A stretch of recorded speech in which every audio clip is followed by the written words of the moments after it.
Minnesotan Sports Podcast here. Greg Joseph needs to make like a 40-ish yard, 40-yard field goal attempt to win this game, and the Colts are going to ice him, which gives me a perfect opportunity to kind of explain how this game has gone. Whew. Vikings down 33-0. 33-0 going into the second half. We're down, we don't even do anything on the first possession. And then we come back. It was 36-7. And we came all the way back to tie this one up. I'll say more after this. But a 40-yard attempt. Greg Joseph has been really good from within 50. Except for extra points. This is about extra point range, but he just has to make this kick. The Vikings win the game. Either way, we should be NFC North champions because we could still do it with a tie. Here we go.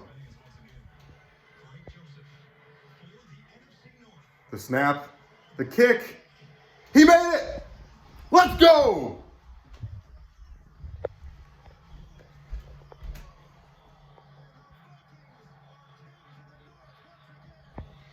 The Vikings win the NFC North. And the biggest, I think that's the biggest comeback in the history of the NFL, if I'm not mistaken. Yep, largest comeback win. Look at that. You can't see it. What am I saying? Largest NFL comeback in the history of the league just went down. That is unbelievable. And this team is just going crazy. That is the most unbelievable. Oh my God. So let's just break this down here. So the Minnesota Vikings, like I said, down 33-0.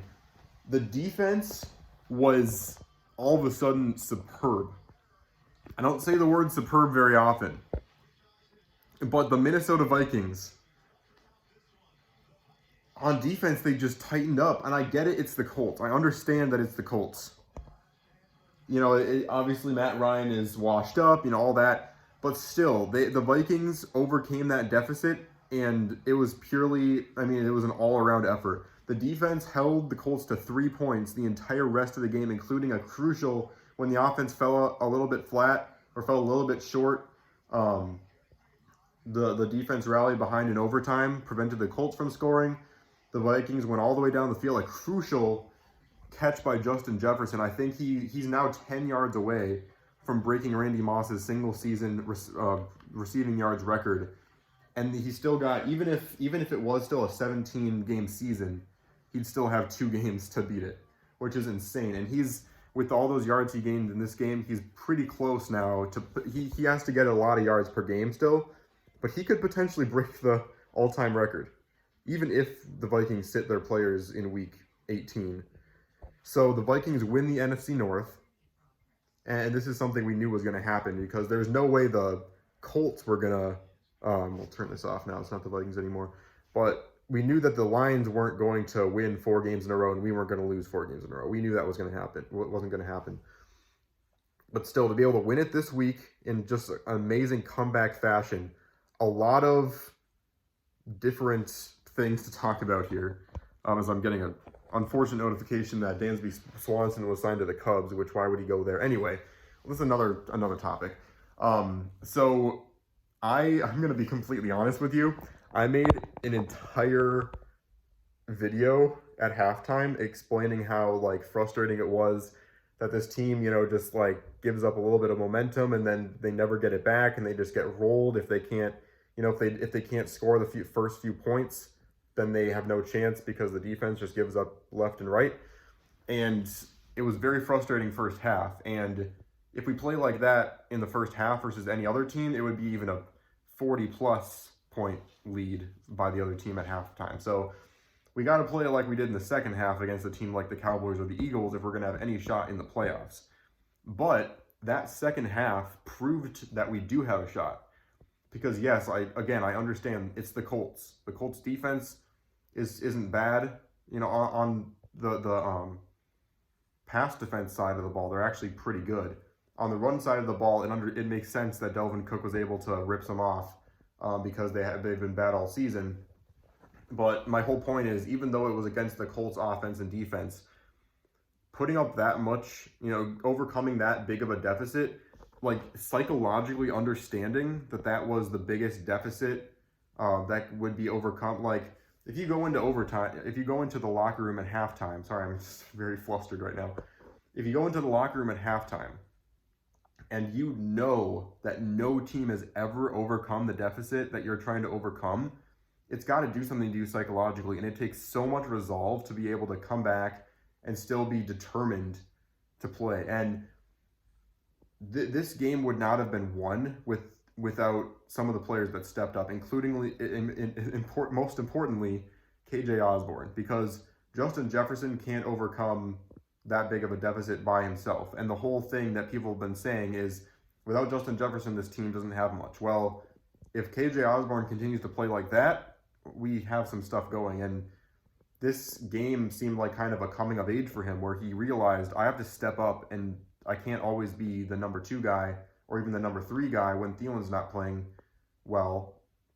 I need to sometimes step up and take the game into my own hands. And understanding he has the capability to do that and the resolve to understand what needs to be done and executing it was phenomenal.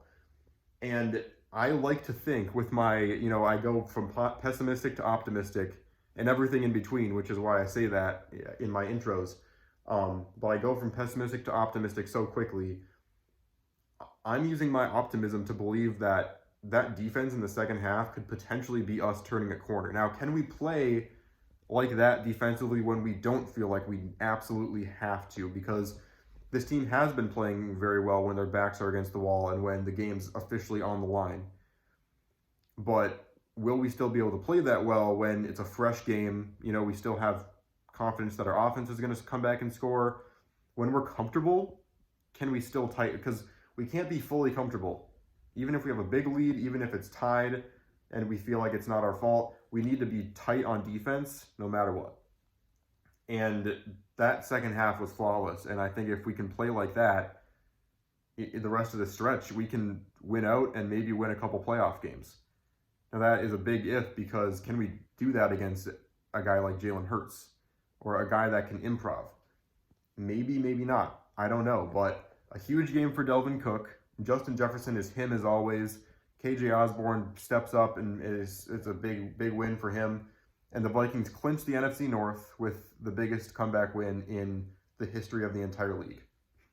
So yeah, aren't you unhappy that you didn't get tickets to this game? I was so tempted because the tickets were actually pretty cheap on SeatGeek for this game, but I worked until 1. So I was like, okay, I still don't want to buy tickets just to show up like a little bit into the second quarter. And I decided not to go, and I could have witnessed history, so I'm frustrated with that. But my friend Jake was at the game. Maybe he took a few videos of it and he can send it to me. Either way, it was an amazing game to also watch live. Just incredible. And I will admit, for a brief second before that first touchdown was scored, I turned it off. When it was 33-0, I turned it off. I looked back after halftime, and it was like 7 minutes left in the third. We had scored the touchdown, and I was like, I'll turn it back on just to see what happens. And I'm really glad I did, because what a game. So Vikings clinch the NFC North. They still are fighting for the second seed. We now have to beat the Giants, Packers, and Bears in order to get that second seed. We might be able to afford one loss in there, but we'll have to see. So all that being said, I'll break it down even more on Tuesday, because there's just so many things going through my head right now. But that's why they call it a raw reaction. Getting my honest, raw reaction to this is just insane. So thanks so much for watching. Skol Vikes. We're the NFC North champions. Packers are going to have to cry about it this year. And I'll see you on the flip side. Oh my gosh.